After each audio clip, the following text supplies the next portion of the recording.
Kisah Samudra Purba, lahirnya monster di neraka bawah laut. Sahabat, satu pesan. Bayangkan sejenak sebuah planet yang baru saja terbentuk sekitar 4 miliar tahun yang lalu. Bukan planet biru yang kita kenal sekarang, melainkan bola raksasa yang permukaannya didominasi oleh lautan luas yang masih mendidih, tanpa daratan dan tanpa tanda-tanda kehidupan. Atmosfernya begitu mencekik dan penuh gas beracun, sebuah kondisi yang nyaris mustahil untuk memulai sebuah peradaban. Namun dari rahim neraka bawah laut inilah sebuah keajaiban terjadi. Sekitar 3,7 miliar tahun yang lalu, daratan pertama mulai muncul, disusul oleh kemunculan kehidupan paling awal di dasar laut organisme bersel tunggal yang kita sebut mikroba. Kemudian sekitar 530 juta tahun yang lalu, ikan pertama yang dikenal sebagai Haichouitis muncul. Semua ini adalah langkah awal bagaimana lautan di zaman purba, dari yang awalnya sunyi menjadi tempat yang begitu menakutkan dan penuh dengan misteri. Dalam video ini, kita akan mengupas tuntas seberapa dahsyat dan berbahayanya lautan purba di kala itu. Ini bukan kisah lumba-lumba yang ramah, bukan juga terumbu karang yang indah. Ini adalah kisah tentang lautan purba, sebuah dunia yang jauh lebih berbahaya, brutal, dan menakjubkan dari apapun yang pernah kita bayangkan. Mengapa lautan di masa lalu begitu mengerikan? Untuk memahami itu, kita harus kembali ke sebuah tragedi terbesar yang pernah terjadi di bumi. Sekitar 252 juta tahun yang lalu, sebuah peristiwa tragis yang dikenal sebagai The Great Day atau kepunahan permen Triasik menghancurkan hampir semua bentuk kehidupan. Ini adalah kepunahan massal terbesar dalam sejarah planet kita yang menghapus sekitar 96% spesies laut dan 70% spesies vertebrata darat. Peristiwa ini disebabkan oleh letusan gunung berapi supermasif di Siberia yang berlangsung selama jutaan tahun. Letusan ini memuntahkan gas rumah kaca dalam jumlah yang luar biasa, mengubah iklim bumi secara drastis.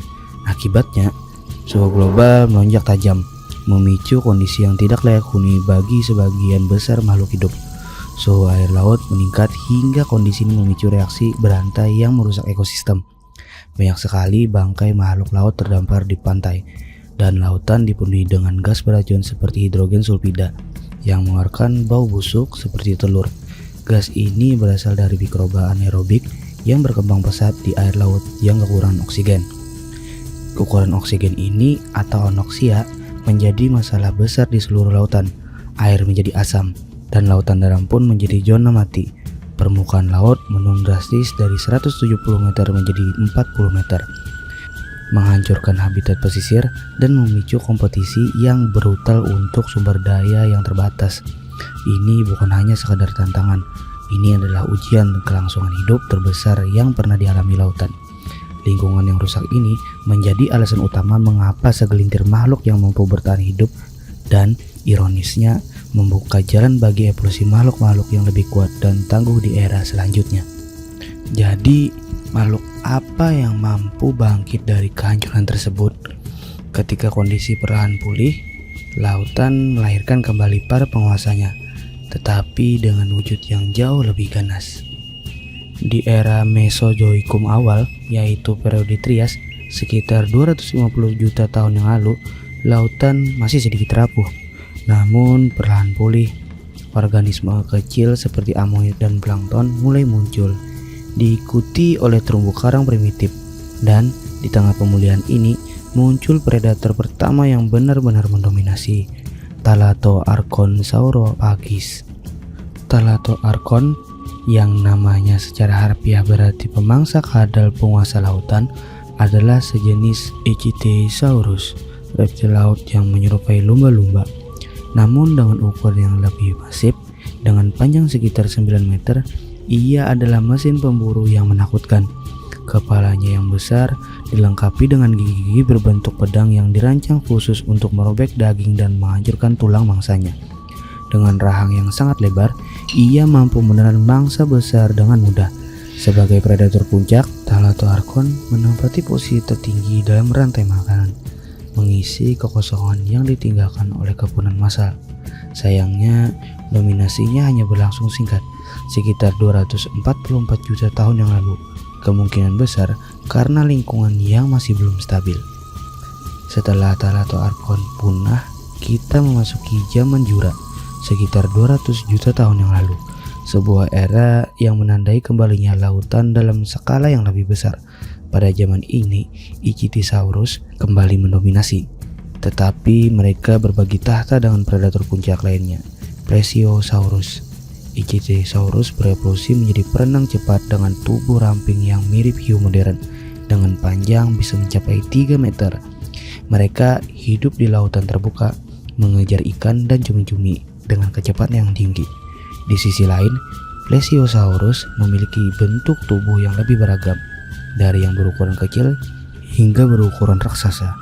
Salah satu kelompok Plesiosaurus yang paling menakutkan adalah Pliosaurus, dengan panjang yang bisa mencapai 7 meter. Mereka memiliki rahang yang sangat kuat, mirip buaya, dan leher yang sedang. Plesiosaurus dan Ichthyosaurus berbagi peran sebagai predator puncak, menguasai laut, dan memastikan keseimbangan ekosistem, bersamaan dengan dominasi mereka di laut. Di daratan, dinosaurus juga mencapai masa kejayaannya, dan di udara, reptil terbang seperti Pterodactylus mulai berkuasa. Puncak dari evolusi ini datang di era terakhir Mesozoikum, yaitu era Kapur, sekitar 140 sampai dengan 66 juta tahun yang lalu.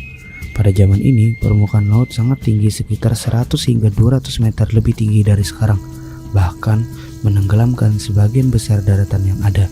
Iklimnya sangat hangat, bahkan tidak ada es di kutub. Dan di tengah kondisi ideal ini, muncul monster laut yang jauh lebih kuat dari sebelumnya, Mosasaurus. Mosasaurus adalah genus reptil laut yang jauh lebih besar dan kuat dari predator-predator sebelumnya.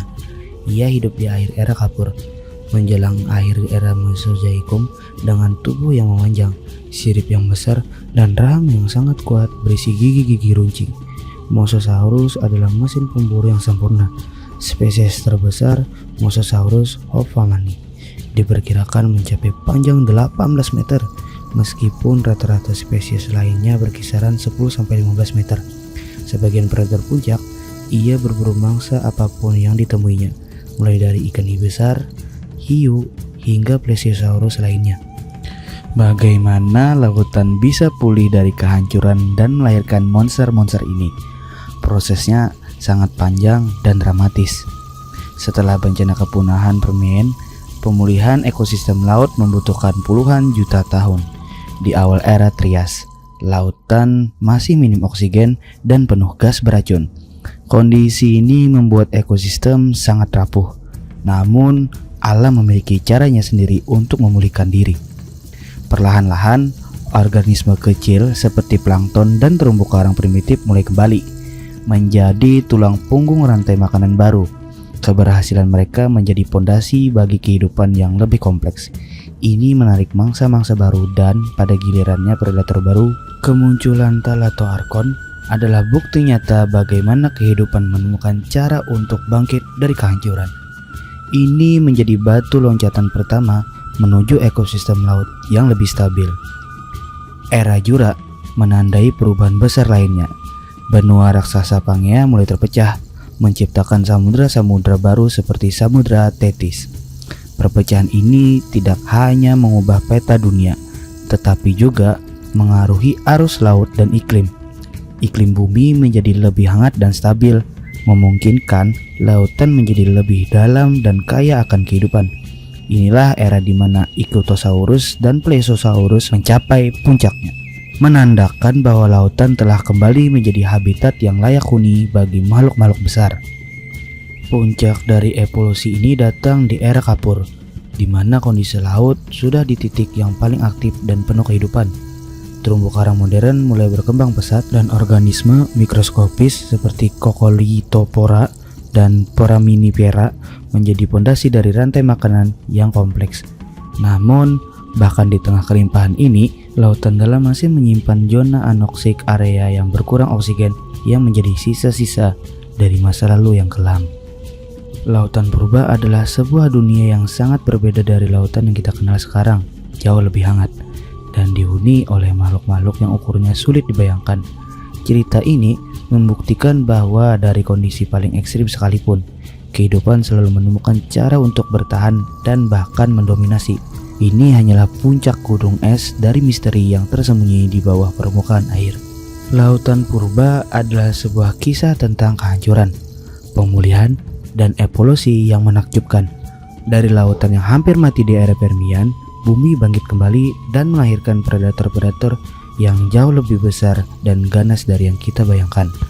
Cerita ini membuktikan bahwa dari kondisi paling ekstrim sekalipun, kehidupan selalu menemukan cara untuk bertahan dan bahkan mendominasi. Terima kasih telah menonton video ini sampai habis. Jangan lupa untuk klik tombol like jika kalian menyukai video ini. Tinggalkan komentar dengan saran konten tentang apa lagi yang ingin kalian dengar. Subscribe channel ini agar kalian tidak ketinggalan setiap kali kami mengunggah konten menarik lainnya. Sampai ketemu di kisah-kisah selanjutnya.